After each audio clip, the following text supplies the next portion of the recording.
जय सियाराम। मैं आचार्य राजेश, श्री राम जन्मभूमि अयोध्या से। संग्राम जिंदगी है, लड़ना अवश्य पड़ेगा। जो लड़ नहीं सकेगा आगे नहीं बढ़ेगा। लड़ाई किससे करें? आओ लड़ें स्वयं से, कलुषों से, कलमशों से। ये दिव्य लाइनें हमें प्रेरित करती हैं कि हमें अपनी कमियों से लड़ना पड़ेगा, अपने अंदर की बुराइयों से लड़ना पड़ेगा, तब हम अपने लक्ष्य को हासिल कर पाएंगे। हमें इस पर विचार करना पड़ेगा, आखिर हमारे जीवन की कौन सी बुराई है जो हमारे लक्ष्य प्राप्ति में सबसे बड़ी बाधा है, और उस बुराई को मार भगाना होगा। माओ त्से तुंग एक प्रख्यात दार्शनिक है, उन्होंने कहा था कि समय के पास सींग ही नहीं पूंछ भी होती है।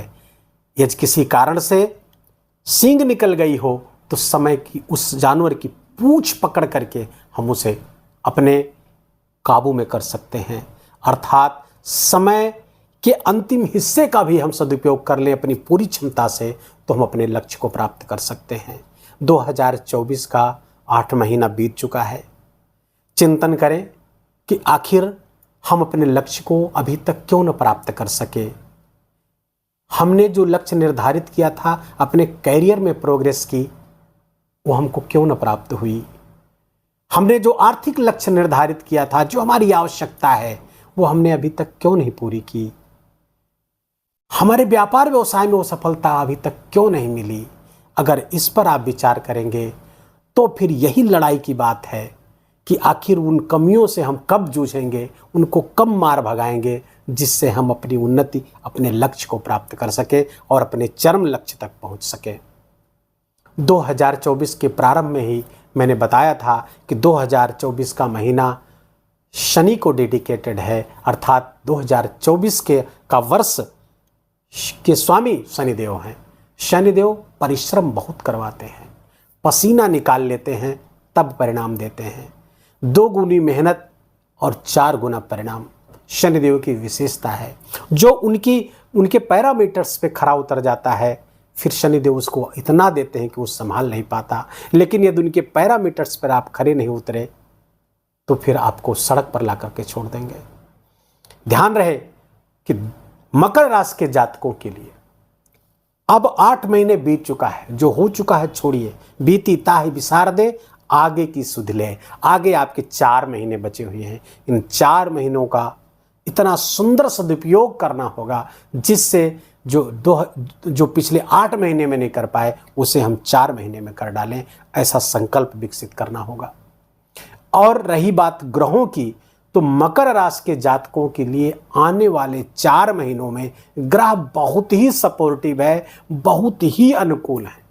आप जो चाहें वो कर सकते हैं, पूरी तरह सब कुछ बदल सकते हैं, सब कुछ बदल सकते हैं। आइए जानते हैं कैसे। मकर राशि के जातकों के लिए सबसे पहले मैं गुरु को ले रहा हूं। गुरु आपके पंचम स्थान पर गोचर कर रहे हैं। पंचम स्थान पे गुरु को कारकत्व पंचम स्थान का प्राप्त है, कारक स्थान पर गोचर कर रहे हैं। बहुत सुंदर गोचर है। यहां से इनकी जो 5वीं दृष्टि है वो आपके भाग्य भाव पर पड़ रही है। त्रिकोण में बैठकर त्रिकोण में देखेंगे, बहुत शानदार परिणाम। भाग्य से चीजें बदलेंगी, भाग्य का सुधार करेंगे, और यहाँ पर ज्ञान से, संतान से सब आपको लाभ ही लाभ दिख रहा है।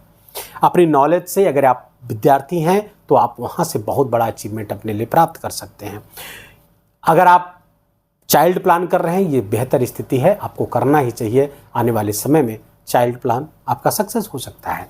दूसरा, मंगल की जो 9वीं दृष्टि है वो 7वीं दृष्टि है, वो आपके लाभ स्थान, प्रॉफिट के स्थान पर पड़ रही है। तो गुरुदेव लगातार अनुकूलन की अवस्था में अनुकूल है, आपको सपोर्ट कर रहे हैं, तो क्यों न लाभ मार। क्योंकि गुरु जहां देखता है एक्सपेंड करेगा, जहां बैठेंगे उसको एक्सपेंड करेंगे। तो संतान भाव पर बैठे तो संतान को एक्सपेंड करेंगे, ज्ञान को के भाव पर बैठे तो ज्ञान को बढ़ाएंगे, और लाभ को देखेंगे तो लाभ को बढ़ाएंगे। इनकम के स्थान को देख रहे हैं तो इनकम को बढ़ाएंगे। तो ये तो होकर रहेगा मकर राशि के जातकों के लिए, इसमें कहीं कोई दो राय नहीं है। हाँ, शनि की अंतिम ढैया चल रही है, लेकिन एकदम 7.5 का अंतिम दौर चल रहा है, तो आपको परेशान होने की ज़रूरत नहीं। लास्ट फेज में तो शनि ऐसे भी अनुकूल हो जाते हैं।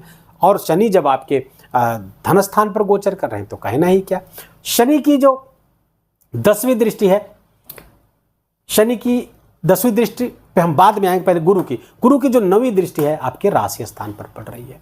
राशि आपका व्यक्तित्व प्रभावित हो रहा है, विवेक बुद्धि बढ़ रही है, विवेक बुद्धि का विकास हो रहा है। और दूसरे, आप विवेक बुद्धि का इस्तेमाल करके अपने निर्णय आप बहुत सटीक लेंगे, क्योंकि जब यहाँ से देखेंगे पंचम से तो आपके डिसीजंस बहुत ज़बरदस्त होंगे, बहुत शानदार होंगे और 100% सफलता लेकर के आए हैं। तो अपना प्लान करिए, बड़ी बड़ी योजनाएं बनाइए और अपने बुद्धि का इस्तेमाल करते उसको एग्जीक्यूट करिए, निस्संदेह सफलता प्राप्त होगी। गुरुदेव एक और बहुत अच्छी बात, 9 अक्टूबर से लेकर 4 फरवरी तक ये वक्री अवस्था में रहेंगे और इनका चेष्टा बल बढ़ जाएगा। और जब चेष्टा बल बढ़ जाएगा तो ये अब अत्यधिक मात्रा में परिणाम देना शुरू कर देंगे। तो यही जो बात हमने चर्चा की है अलग अलग भावों की, उसमें आपको अत्यधिक मात्रा में लाभ भी प्राप्त होता हुआ दिख रहा है। भाग्य की अत्यधिक वृद्धि कर देंगे, धर्म से अत्यधिक वृद्धि कर देंगे और आपके लाभ स्थान को लाभ में अत्यधिक वृद्धि कर देंगे। व्यक्तित्व में अत्यधिक सौम्यता, अत्यधिक ज्ञान से प्रभावित व्यक्ति हो जाएंगे आपको। तो जितना बढ़ेंगे उतने लाभ देंगे। तो वक्री अवस्था में बहुत शानदार लाभ देंगे। दूसरा, गुरु यहां पर वक्री रहते हुए चतुर्थ स्थान को अपने प्रभाव में ले लेंगे। जब चतुर्थ स्थान को अपने प्रभाव में लेंगे तो सुख की वृद्धि करेंगे। यहां पर रह के उतना लाभ नहीं दे पाए थे जितना कि यहां पर रह के इस स्थान का लाभ देंगे। सुख की वृद्धि होगी, प्रॉपर्टी, वाहन आदि का लाभ प्राप्त हो, भवन का लाभ प्राप्त होता हुआ दिख रहा है। माता के स्वास्थ्य में कहीं कोई समस्या थी तो उसको भी दूर करने वाले हैं। सोसाइटी में मान सम्मान, समाज में मान सम्मान बढ़ाते हुए दिख रहे हैं। तो गुरु बहुत अच्छी अवस्था में है। अब दूसरा ग्रह लेते हैं शनिदेव को। शनि आने वाले दिनों में कैसे आपको प्रभावित करेंगे। तो शनि यहाँ पर ऑलरेडी वक्री चल रहे हैं, 15 नवंबर तक वक्री रहेंगे। इसका वीडियो पूरा बन चुका है। यहाँ पर बैठ करके धन भाव पर धनेश बैठे और चेष्टा बल वक्री होकर के जब बली हो जाए तो फिर धन की वृद्धि तो होनी ही है। हाँ, थोड़ा सा कुटुंब में, परिवार में समस्या पैदा करेंगे, वाणी से कुछ समस्या पैदा कर देंगे। आपके बोलते बोलते कुछ ऐसे शब्द निकल जाएंगे जिससे कि घर में कलह मच सकती है। इतना ध्यान रखिएगा, बाकी बहुत अच्छा है। तो यहाँ पर शनि जब गोचर कर रहे हैं, वक्री है, तो 15 नवंबर तक आपके राशि को भी अपने प्रभाव में लिए हुए हैं। तो आपके राशि को जब प्रभाव में लेंगे तो आपका तन, आपका व्यक्तित्व, ये सब प्रभावित होता हुआ दिख रहा है। तो थोड़ा सा देखिएगा, कोई स्मोकिंग वगैरह ना करिए, कोई व्यसन में आप न फंसिए, नहीं तो ये स्वास्थ्य में समस्या करेंगे जब तक ये वक्री रहेंगे। उसके बाद जब आप अपने स्वास्थ्य पर कुछ फोकस करेंगे, वक्री होने का मतलब जब इसको प्रभाव मिलेगा मतलब अपने स्वास्थ्य पर, अपने हेल्थ को, अपनी फिटनेस पर आपको फोकस होना चाहिए। फिटनेस को अच्छा करिए, शनि अच्छा परिणाम देंगे। और फिर तीसरी दृष्टि से जो आपके सोसाइटी को, आपके माता जी को, आपके सुख को प्रभावित कर रहे थे, तो तीसरी दृष्टि आपके लिए अनुकूल हो जाएगी। कब? जब आप इस स्थान पर फोकस करेंगे। फिजिकल एक्टिविटी बढ़ाइए, पैदल चलिए, नंगे पाँव आप जमीन पर चलिए, घास पर चलिए, इस सबसे शनि बहुत अच्छे होंगे और गरीबों की मदद करिए। दूसरा, शनि की जो 7वीं दृष्टि अष्टम स्थान पर बैठेगी, धन भाव से जब अष्टम देखेंगे तो आकस्मिक लाभ की संभावनाएं को बढ़ाएंगे। कुछ गुप्त चीज़ों को, गुप्त तरीकों से धन प्राप्ति होने की संभावना यहाँ पर बली करेंगे। और जब 10वीं दृष्टि से देखेंगे तो आपके लाभ भाव को देख रहे हैं, तो अपने घर से देखें धन भाव से तो लाभ होता हुआ दिख रहा है। यद्यपि शनि की दृष्टियाँ अच्छी नहीं मानी जाती, लेकिन चूंकि अपने घर से देखेंगे, अच्छी अवस्था में, बली अवस्था में, तो लाभ भाव को देखेंगे, प्रॉफिट के स्थान को देखेंगे और जबरदस्त लाभ देंगे। और यहाँ पर शनि और गुरु की संयुक्त दृष्टि लाभ स्थान पर पड़ती हुई दिख रही है। तो अच्छा है, बहुत अच्छे परिणाम यहाँ पर लाते हुए दिख रहे हैं। अब आते हैं हम मंगल पर। भूमिपुत्र मंगल आपके 6ठे स्थान पर गोचर कर रहे हैं। 6ठा स्थान रोग ऋण शत्रु का है, आप जानते हैं। और ये मंगल का कारकत्व वाला स्थान है। यहाँ का प्रोजेक्ट लीडर भी है और प्रोजेक्ट लीडर ही प्रोजेक्ट टीम का हिस्सा बन गया है, यहाँ पर आके बैठ गए हैं। लेकिन 6ठे स्थान पर जब मंगल बैठेंगे तो सकारात्मक और नकारात्मक दोनों परिणाम देंगे। सकारात्मक परिणाम ये देंगे कि आप अपने शत्रुओं पर हावी होंगे, शत्रुहंता योग बनेगा, कंपटीशन आप में विजय दिलाएंगे। लेकिन दूसरी तरफ रोग और दुर्घटना का भय बढ़ा देंगे, क्योंकि जब 6ठा भाव फ्लरिश होगा, 6ठे भाव को प्रकाशित करेंगे तो वो अपने हिसाब से प्रकाशित करेंगे, तो लड़ाई झगड़ा, एग्रेशन बढ़ जाएगा, मारपीट की संभावनाएं बढ़ जाएंगी। तो उनसे आपको बच के रखना है, कोई लड़ाई विवाद ना हो। हाँ, पहले से कोई विवाद कोर्ट कचहरी में है तो वहाँ उसको उससे निर्णित कराएंगे, शत्रुओं पर आप हावी होंगे और यहाँ पर दुर्घटना की भी संभावना बढ़ाएंगे, तो उस एक्सीडेंट की संभावना बढ़ाएंगे, वहाँ से ध्यान रखिएगा।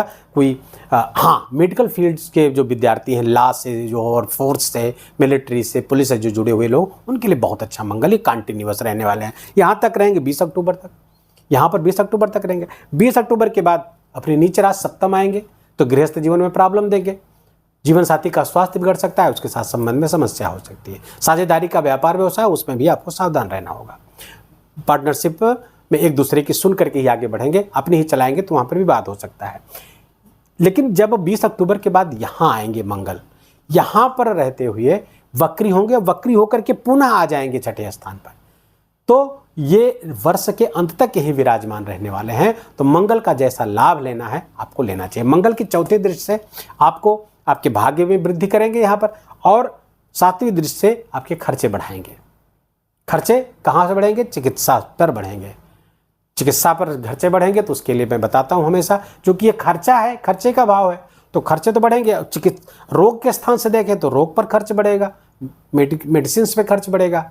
लेकिन दो चीज़ें अगर हम इस्तेमाल करें अपनी फ्री विल का, तो यहाँ से हम अगर मेडिटेशन और डोनेशन, इन दोनों चीज़ों को पिक कर लेते हैं, अपने से चयन कर लेते हैं, तो फिर खर्चे आपके कम हो जाएंगे, चिकित्सा पर खर्चे कम हो जाएंगे। तो डोनेशन करेंगे, हम गरीबों की मदद करेंगे, और जो चिकित्सा नहीं करवा पा रहे हैं धनाभाव के कारण, उनकी चिकित्सा करवा देंगे। दूसरा, मेडिटेशन, ध्यान करेंगे, और जब ध्यान और डोनेशन दोनों मिल जाएगा तो आपके चिकित्सा संबंधित भी अचानक से कम हो जाएंगे, समाप्त हो जाएंगे। मंगल की जो 8वीं दृष्टि है वो आपके राशि स्थान को अपनी उच्च दृष्टि से देखेंगे तो बड़ी जबरदस्त है। उच्च स्थान को देखेंगे तो व्यक्तित्व को प्रभावशाली बनाएंगे, आवेशिक बल, ऊर्जा, साहस सबका संचार करेंगे मंगल। तो मंगल भी अच्छे हैं, कमोबेश आपके अच्छे हैं। शुक्र आपके 10वें स्थान पर गोचर कर रहे हैं। 18 सितंबर से आपके तुला राशि पे रहेंगे शुक्र, और यहाँ पर मालव्य पंचमहापुरुष राजयोग बनाएंगे। कर्म की श्रेष्ठता यहाँ पर एकदम स्पष्ट होती हुई दिख रही है, करियर की श्रेष्ठता दिख रही है, नौकरी याद मिलने की संभावना दिख रही है। सोशल मीडिया इन्फ्लुएंसर हैं तो वहाँ से लाभ आपको होता हुआ दिख रहा है। यूट्यूबर हैं, इंस्टाग्राम, फेसबुक, वहाँ पर काम अगर करते हैं तो वो बहुत अच्छा है। आप इंटीरियर डिज़ाइनर हैं, फैशन डिज़ाइनर हैं, डिज़ाइन से संबंधित, फैशन से संबंधित कोई काम करते हैं, वस्त्र व्यवसायी हैं, उन सब से, इत्र व्यवसायी हैं, ज्वेलरी से, उन सब से आपको विशेष लाभ होता हुआ यहाँ पर कराएंगे। 13 अक्टूबर के बाद फिर चले जाएंगे आपके लाभ भाव पे, वहाँ पे बहुत अच्छा परिणाम देंगे। फिर उसके बाद चले जाएंगे वर्ष के अंत में धनु राशि पे। कुल मिलाकर के शुक्र कंटिन्यूअस आपके लिए अच्छे हैं और बहुत अच्छे परिणाम लेते हुए दिख रहे हैं। 2 दिसंबर से 28 दिसंबर तक मकर पे भी आ जाएंगे, वृश्चिक जाएंगे, धनु जाएंगे और मकर। तो इन 4 भावों में शुक्र का गोचर होगा आने वाले दिनों में, और चारों भाव आपके लिए बहुत परिणाम है। राशि पे, दशम पे, लाभ पे और द्वादश स्थान पे शुक्र अच्छा परिणाम देता ही है। तो बहुत अच्छे परिणाम हैं आने वाले 4 महीनों के शुक्र के। तो शुक्र के जबरदस्त लाभ आप लीजिए, पराक्रम पुरुषार्थ अपना बढ़ाइए, योजनाएं बनाइए, उस में काम करिए, आलस्य में समय न गवाएं, इससे आपको विशेष लाभ प्राप्त होगा। अब आते हैं आपके शनिदेव की बात हमने की, धनेश हैं तो इनकी पूरी चर्चा हमने कर दी है। कैसे सही होंगे, इनसे और अच्छा परिणाम कैसे ले सकते हैं, वो भी हम बताया कि गरीबों की मदद करिए आप, उससे आपको लाभ प्राप्त होगा। सूर्य आपके भाग्य स्थान पर गोचर कर रहे हैं। इसके पहले अभी 16 सितंबर तक आपके अष्टम स्थान पर रहेंगे, ये बहुत अच्छा गोचर नहीं था। यहाँ पे जब भाग्य स्थान पर आएंगे 16 सितंबर से लेकर के 17 अक्टूबर तक, तो भाग्य भाव को प्रकाशित करेंगे। भाग्य से धर्म, भाग्य की वृद्धि होगी, धर्म की वृद्धि होगी, पिता से सुख से योग प्राप्त होगा। लेकिन यहाँ केतु भी विराजमान है, तो केतु एक ग्रहण योग बनाया हुआ है, राहु की दृष्टि पड़ रही है, तो यहाँ पर हो सकता है पिता से मतभेद होने की संभावना है, पिता के स्वास्थ्य में समस्या हो सकती है। स्पिरिचुअल बने रहें, धार्मिक बने रहें, मंदिर जाते रहें, सूर्य आपको अच्छा परिणाम देंगे। सूर्य भगवान को अर्घ्य आदि कंटिन्यूअस देते रहिए, सूर्य मंत्र का जप करते रहें। सूर्य इसके बाद फिर तुला पर आ जाएंगे, 17 अक्टूबर से लेकर के 16 नवंबर तक तुला पर रहेंगे और 10वें स्थान पर आएंगे। 10वां स्थान, यद्यपि ये तुला राशि पे रहेंगे तो उनके लिए उनके हिसाब से अच्छी राशि नहीं है, लेकिन ये चूंकि अब दिग्बल अवस्था में आ जाएंगे, 10वीं पर आ जाएंगे, कारकत्व का भी भाव है इनके, तो ये बहुत अच्छा परिणाम यहाँ पर देंगे, करियर में श्रेष्ठता देंगे आपके। फिर वृश्चिक राशि पर जाएंगे। कब से? 16 नवंबर से लेकर के 15 दिसंबर तक। 15 दिसंबर तक आपके वृश्चिक राशि पर रहेंगे। आपके लाभ के भाव पर रहेंगे। लाभ मार्ग को विकसित करेंगे, लाभ के भाव को प्रकाशित करेंगे। प्रमोशन या जिसका ड्यू है वो प्रमोशन आदि हो सकता है, इच्छा पूरी करने आएंगे। और यहाँ पर रहेंगे 15 दिसंबर तक। 15 दिसंबर से 14 जनवरी तक धनु राशि पे रहेंगे शुक्र का। और यहाँ पर जब जाएंगे सूर्य तो विपरीत राजयोग बना करके जाएंगे, यह भी अच्छा परिणाम देगा। विदेश से जो लोग जुड़े हैं उनके लिए विशेष लाभ, आकस्मिक लाभ की स्थितियां बनाते हुए दिख रहे हैं। अब ये सूर्य भी देखिए पूरे लगातार इस महीने, इस साल के अंत तक आपके लिए अच्छा परिणाम लेकर के आए हैं। लगभग आपने देखा सभी ग्रह आपके लिए अच्छा परिणाम। राहु जिससे ज़्यादा लोग भयाक्रांत रहते हैं, मकर राशि के जातकों के लिए तृतीय राहु है। तृतीय षष्ठे एकादशे राहु राजयोगो प्रचचते, तो ये राजयोग कारक राहु बना हुआ है, ये भी आपके लिए बेहतर परिणाम लेकर के आया हुआ है। तो इस राहु से भी आपको लाभ मिलता हुआ दिख रहा है। तो सब ग्रह आपके लिए आपके पक्ष में है, आप इसका सर्वाधिक उपयोग करिए। राहु बैठ करके पराक्रम भाव को तोड़ता है, इतना ही है। आपको पराक्रम से ना करके शॉर्टकट दिखाता है, शॉर्टकट से लाभ लीजिए। तो राहु का इस दुष्प्रभाव से आपको बचना होगा। शॉर्टकट न लीजिए, लॉन्ग कट ही चलिए और बहुत लंबा लाभ आपको प्राप्त होगा। वीडियो को यहीं विराम देंगे। वीडियो अच्छा लगा हो, आपके काम का लगा हो, मैंने जो समझाने का प्रयास किया वो आप समझ गए हो, तो अगर मेरा प्रयास सार्थक हुआ हो तो वीडियो को लाइक करिए, अपनों के साथ शेयर करिए। कमेंट में भगवान का बहुत प्यारा नाम जय सिया राम इसको जरूर लिखिएगा, इसको लिखना मत भूलिएगा। मेरा विशेष निवेदन, विशेष आग्रह आपसे। ऐसे वीडियो लगातार चाहते हैं तो चैनल को सब्सक्राइब कर लीजिए, बेल आइकन की घंटी दबा लीजिए। अपना बहुत बहुत ख्याल रखिए। जय सिया राम।